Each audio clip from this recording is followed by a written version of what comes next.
Bonsoir à tous, ravi de vous retrouver pour ce journal. Au sommaire de l'actualité, les handicapés du Sénégal ne décolèrent pas après le passage à tabac d'une des leurs. Ils ont manifesté à Dakar et à Kaolack pour réclamer justice. Ils exigent que les policiers témoins des actes de violence soient aussi identifiés.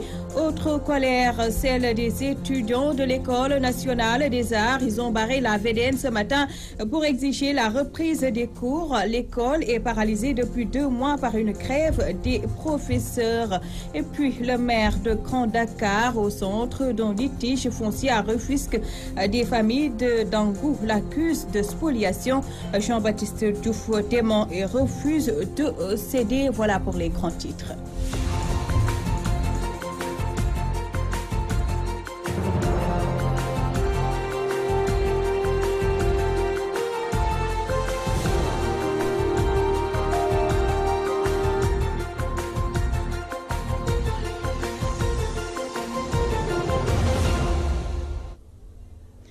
Merci de vous joindre à nous. C'est une des membres du collectif des personnes vivant avec un handicap.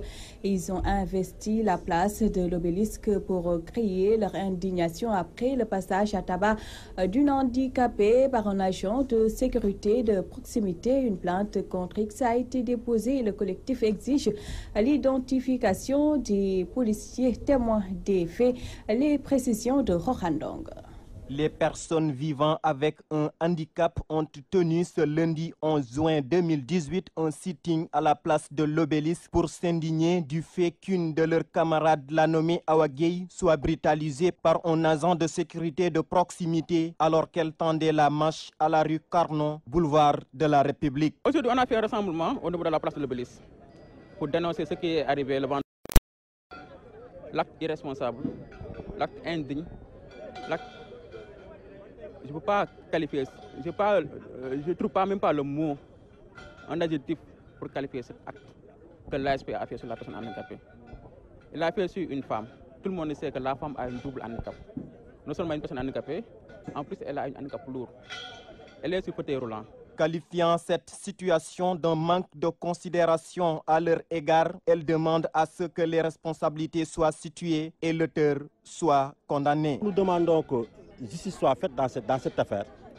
Non seulement nous, en tant qu'organisation, nous demandons la radiation de cette ASP. On a fait plainte contre X, parce que devant cette ASP, il y avait des policiers qui étaient là-bas.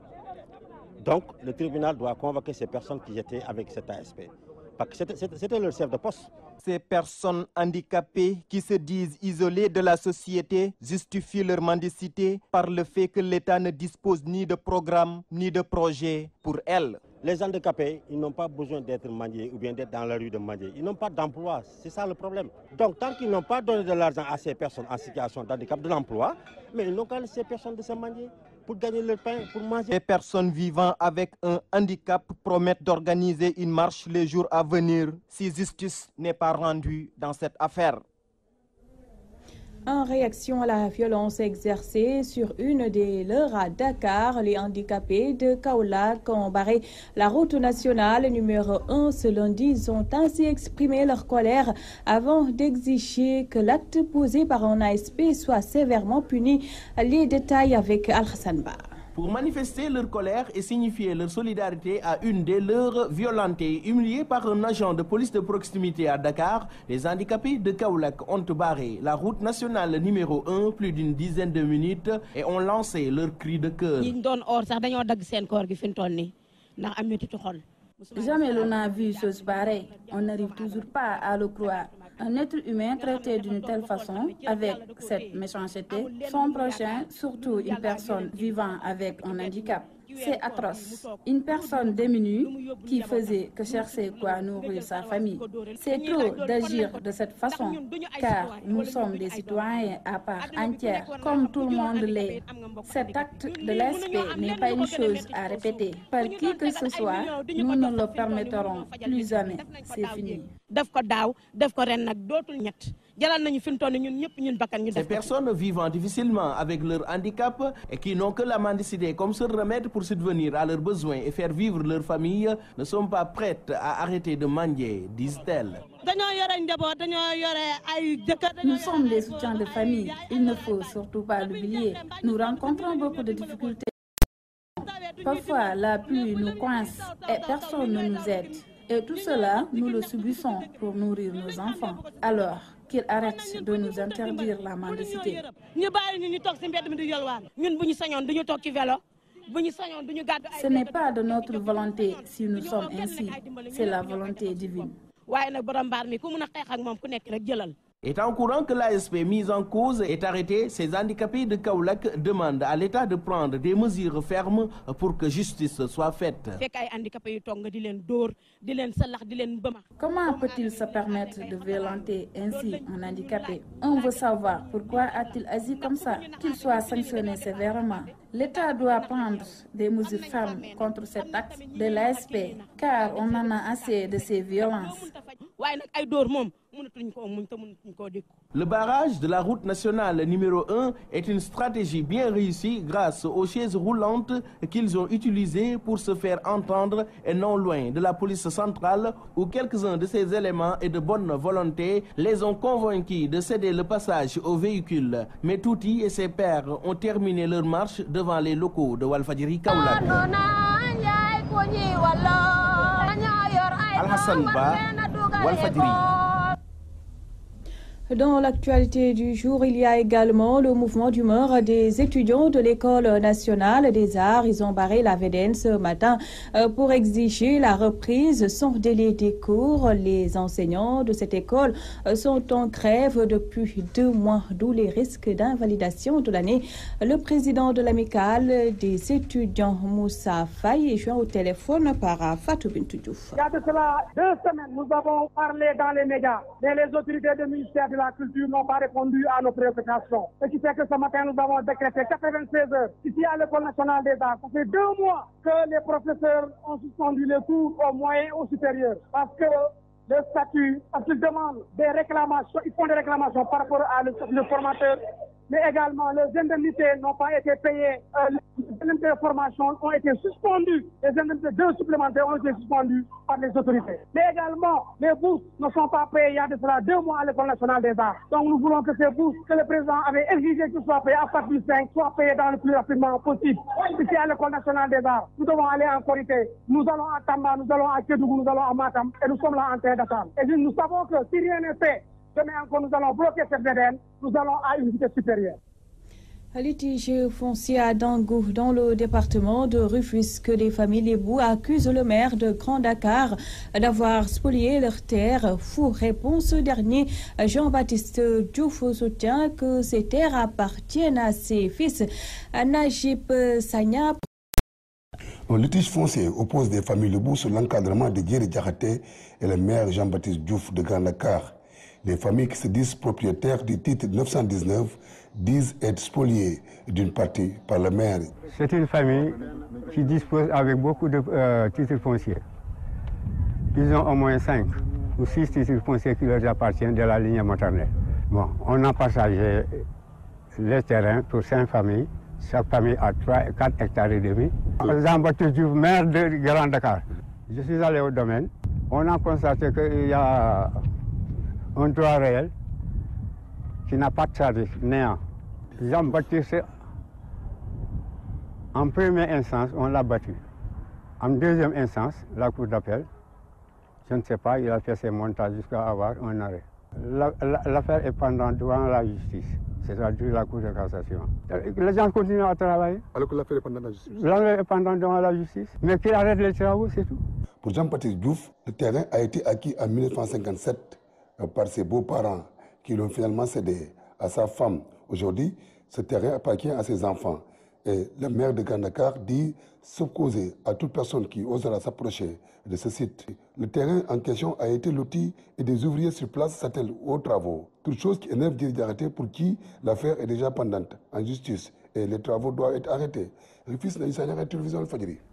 Parlons à présent de la démission du ministre Mame Mbaye Niang qui a surpris plus d'un Sénégalais et plusieurs hypothèses sont avancées pour tenter de comprendre l'acte posé par le désormais ex-ministre du Tourisme.